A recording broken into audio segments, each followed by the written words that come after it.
So let's look at the person who actually did the timeline changes.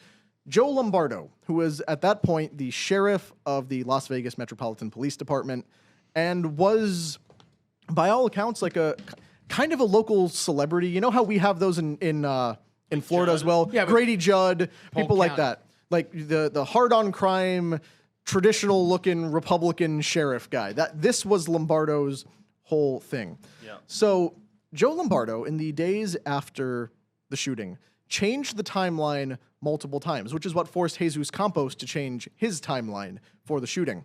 As we established, Jesus Campos initially said he was shot at 10:18. The problem was the police timeline said the shooting was over by 10:15. So now Jesus Campos moved his timeline to actually he was shot at 9:59. Joe Lombardo was the one setting that narrative. Do you know that Lombardo was born in Japan? Really? Yeah. Interesting. I don't know. Okay. Like a random thought generator. And what involvement did the Japanese have in this whole thing? I wonder. Well, they were bought by APAC. No, just kidding. Go ahead. Sorry. The JPAC. Ooh. Japanese pack. Yeah. That's what that's. Yeah, I know. J for Japanese Japanese. have a lobby organization. Let's see. Well, we send a ton of money to Japan every year, but they don't do anything to our Appreciate it, government in yeah. response. But anyway, back to Joe Lombardo. So Lombardo changed the timeline repeatedly during the days after the shooting to sync with MGM's public position protecting the resort from liability. The times were altered. The police response time seems to have been slowed down a little bit. He stonewalled public records, tried to charge the press exorbitant fees, and slow-rolled the release of body cam footage and 911 audio to allegedly hide mistakes. For a very good Very good reasons. Lombardo has, of course, denied all of this. He said he found it highly offensive that there were any claims of incompetence or mishandling of this investigation. That's the way you shut down a narrative. Is Of that course. how dare offensive. you talk about this? There were victims. And the claim goes that key body cam evidence is missing or inactive at crucial moments, with possible police officials, including Lombardo himself, even ordering officers to turn off their body cams while responding to the Mandalay Bay Hotel. That part is unverified according to the official sources, and they really want you to know it's unverified. But a lot of phones were definitively taken by the FBI and not returned, right? Yeah, they rounded up cell phone footage just like they did after 9/11 with camcorders and any other cameras. Some of them were returned, some of them were not. And The ones that were returned were wiped. it's dismissed often by the bureaucratic churn of these slow-moving investigations. Same thing with the Zapruder film from the Kennedy assassination. The missing frames. The missing Yep. frames and like that then somehow they found and put back in, apparently. sometimes when you get these things back, you can't always trust what it is you've been given. Like SD cards from cameras that may or may not have been taken out of the UVU campus after Charlie Kirk was shot. It's weird how the government camera. the guy caught by multiple people on camera, and then when we question it, it's you guys think Israel did it, didn't you? No, we're just asking where did the SD cards? Somebody shot Charlie, but won't someone think of the cameras? I need to protect these SD cards from chaos. Do you see the video? He leaps on top of the table. And does like a police slide, like Police across slide, a car. grabs hood. the SD card and then Like, this just is the number one priority in the world. Yeah. like Well, that's a topic for another episode because I don't know. We might be But it's the same. canceled I after think that the one. same crew applies, like Yeah. in terms of the same cleanup crew. And it's the same bureaucratic process on the Same, back end. same anyway. SOP, same standard Look, operating all procedure. the camera footage of these big, high-profile murders, assassinations, mass tragedies. It's rounded up. It's held for years with no explanation, no disclosure, and then suddenly you get a sanitized version back on the end. Like, it's as simple as this. Like, when you can't give answers to easy questions, you can't give simple answers to simple questions, then you know something's wrong, and that's always the case with all these things. So let's walk quickly through what Lombardo did with the timeline here. So you can see here's Fox News Chiron saying it's going to take up to 5 days to assess the crime scene, and I believe it ended up taking even longer than that. least we they had a crime The scene. concert venue's now in a parking lot, and the hotel quickly patched everything up. Now, did they start doing construction? Unlike of the UVU, concert? they didn't right away. They hadn't even removed Charlie Kirk's body from the scene, and they're like, "Hey, you know what? Now's a good time for landscaping overhaul. We're stripping it's up the crazy. sod." Yeah, Yeah, like even the grass needs to go. you know that Vinny really called. Yeah. I believe him. Yeah, guys, if you didn't watch the PBD podcast this morning, Vinny was telling a story today about how he actually called UVU, pretending to be, I don't know who he said he was, but he was asking, was this construction pre-scheduled? And I believe they stonewalled him. A media. Yeah. That's it. Well, maybe we can help Vinny conduct better media sting operations down the line, because that's not going to get you very far. But like I said, it's very odd that they wiped this whole thing as quickly as they did, certainly in the case of Charlie Kirk. But back to Lombardo's timeline. On October 13th, 2017, Lombardo announced second significant adjustment to the shooting timeline, said Metro's new version reflected MGM information. So that's investigators and law enforcement taking their cues from MGM and the hotel management, which is odd. Why is this company getting to set the timeline? Wouldn't it be the other way around? If the hotel says something, they have to check it against what the police are saying. Odd. He now agreed that Jesus Campos was hit around 10:05 p.m. as the crowd was fired upon, not 9:59 as was previously stated. So this is the existing timeline. Now Jesus Campos says 10:59. They say 10:05 right as the shooting started, when initially Jesus Campos said it was 10:18 when the shooting was already over. So the jumble thing, or the jumbling of timelines and details here, Like, that's a simple question. Chaotic. That's a simple question. When did it happen? You can't answer that. Something's weird. Yeah, we have what, like a 22-minute window in which this guy could have been shot, and no one can say when it happened. There's no clock on the wall. There's no timestamp security footage. This is a Las Vegas hotel and casino. Right. There is a camera everywhere. Yeah. Like the only place you're probably likely to get more cameras than there is Washington, D.C. Yeah.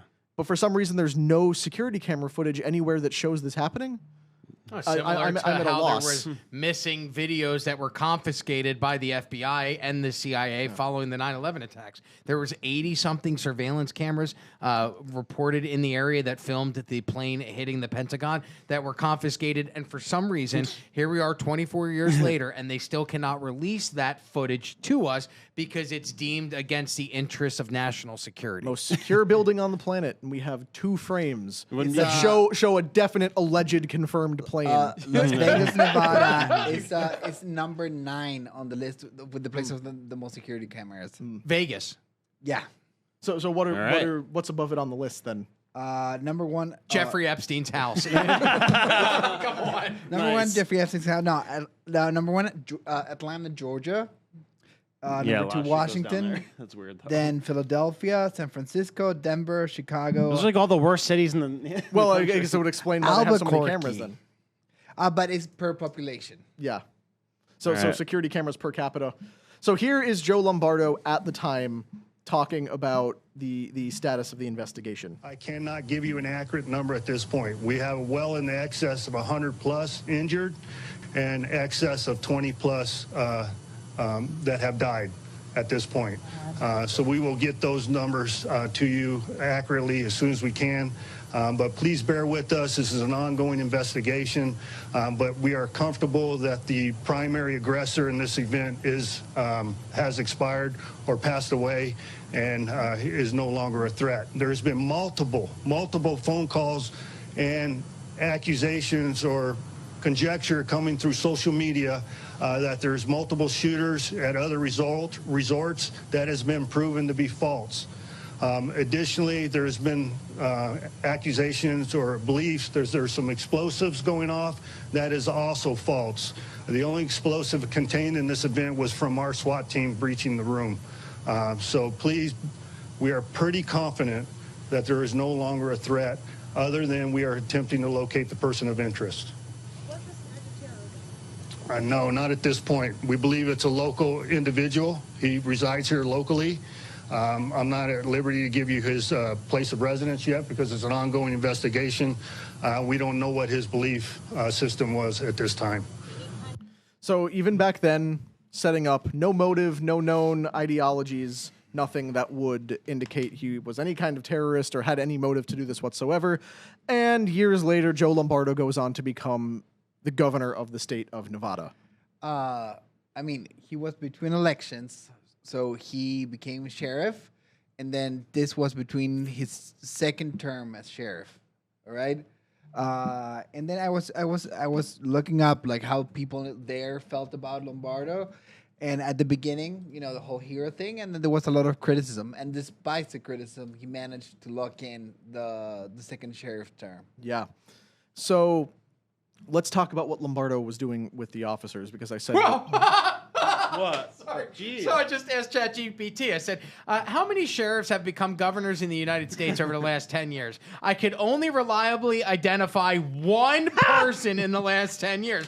Let's do the last 20. And that's Joe Lombardo, the last 20 years. I just want to see how rare it is that a sheriff goes from sheriff to straight governor. Yeah. Now, if it goes sheriff to mayor of the town, then to governor, got it. That's at least an ascension into the governorship. But to go straight from sheriff to governor, that's a crazy leap. And it looks like he's the only person in the last 10 years. ChatGPT is running very slow, but it's thinking for the last 20. I'll let you know what I get. Yeah.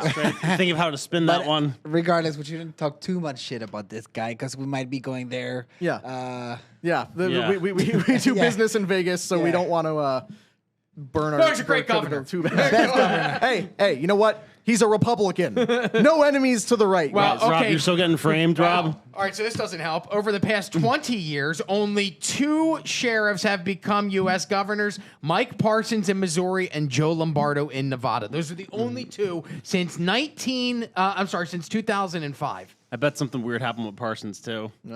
But now, Sheriff, what's his name? Lombardo? Grady Judge. Grady If- Judd, yeah. If he went for governor, he will get it. 2 seconds, yeah. 2 seconds.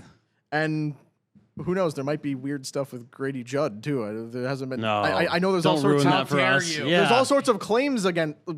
Okay, leftist claims who hate the fact that he's tough on crime, but I'm sure there are. even so. Rob, you're gonna get framed when you go to Vegas. That's fine. They're going to find me with churros from Mexico, and I'm going to end up getting raped. Yeah. So let's look at what Sheriff Lombardo was doing with the officers, because allegedly he had told responding officers to not have their body cams turned on. Now, the claim that people respond to that with is that the first officer to breach the suite, Sergeant Levi Hancock, did not have his body cam activated at the moment of entry. Las Vegas Metropolitan Police Department later clarified he turned it on minutes after realizing it was off. But during the initial breach, there was only one body cam that was active. It captured this interaction between the officers in the room. Check right here. We are facing north. We are facing north. Just confirming that is you guys that's in the broken window that faces the left floor. We are facing the left floor. We do not have a broken window. Okay, copy. It looks like you might have another room that has a broken window that also faces the left floor off that north end. There's a little bit of movement unknown if it's going to be the curtains or not. I'm going to be working to get a better eye on it. Check right here. We are facing north. We are facing north. Just confirming that is you guys that's in the broken window that faces the left floor. We are facing the left floor. We do not have a broken window. So I looped that last bit there so you could see during So what the the during hell the is initial that? breach, they said we do not have a broken window. The entire case of it being Stephen Paddock firing from that room hinges on the windows of that room being broken out with a hammer. Otherwise, how do you shoot how- down to the crowd below Yeah. if the window is intact? But of course, how do you get through a hurricane-proof window with a hammer that's about yay big? I assumed he shot through it. Me too. That's Yeah. what I thought for this whole time. Do you have in here, as far as timeline is concerned, about the shooting that somebody heard earlier that afternoon? Yes. Okay, we don't have to get to I that do have now. some. Well, I have that in our next segment, and if you'd But like to can move we on, harp on Humberto, this a go little ahead. bit? Can Yeah, we harp yeah, on this? yeah. Like, no broken window. But that guy sounds like he's looking at a broken window. Like it sounds like the guy in the radio is like looking at a broken window with people in it, Yeah. saying just to confirm this is you, right? Yeah, there's another So what's he room looking where you at? have a broken window, but if they're in the main suite, the broken window should be immediately visible according to the angle from which she shot at. So if there's no broken window, what are they looking at? What Right. room are they in? Right. And And then what's the people on the ground looking at? then, Like, what th- room? then when all the media arrived on scene, and by the next day they had exterior shots of the hotel, there's 2 broken windows on the 32nd floor. Right. It makes no But sense. the only thing we have from inside the room that night, the only guy whose body cam was on, is saying we don't have a broken window.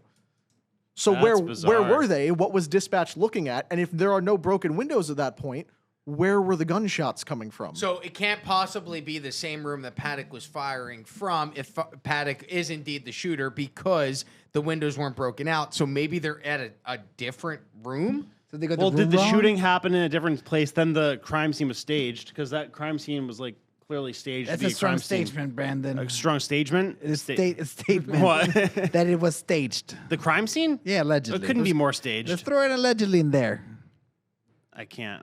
What do you mean you can't? Because the guy's eyes and height and face were different than the actual guy's features. So you're 100% on this. Well, I mean, tell me how it could be different if the How guy has does different it color eyes. allegedly? Like, it doesn't hurt anybody. If you're going to lay out all your guns to carry out No pun a mass, intended. yeah, the lay out a mass shooting, or Yeah. like you're, because again, what they try to tell you is that rather than having one gun that he was firing from and constantly reloading, he just had 20 to 30 firearms loaded up, ready to go. He was shooting till one magazine ran out, then picking up another one, even though there's no gaps in the shooting that would indicate swapping guns. It's consistent rates of fire, then long pauses, then more consistent fire.